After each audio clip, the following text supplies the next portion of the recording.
Ini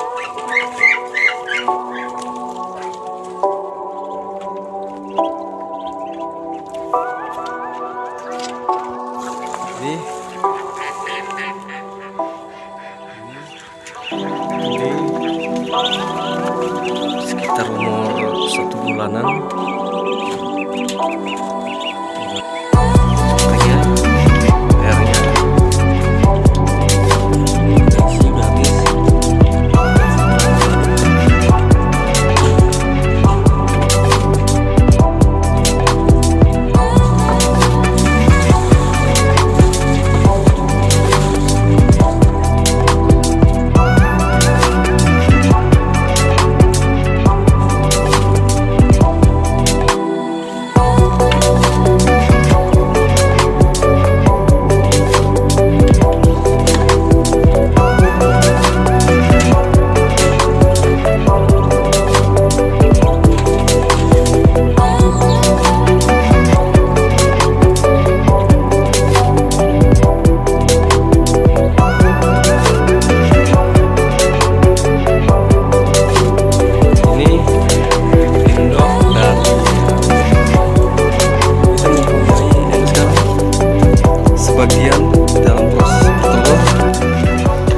Sebagian masih dalam proses bertelur.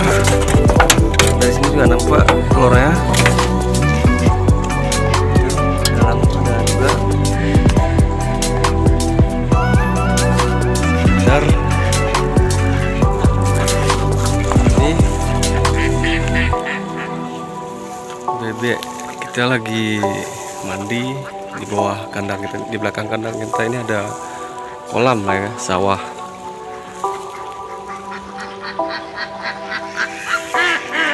Nah, itu proses dia lagi bertelur tuh. Yang itu lagi bertelur. Yang belakang, yang warna hitam tuh lagi proses lagi bertelur ya. Itu yang angsanya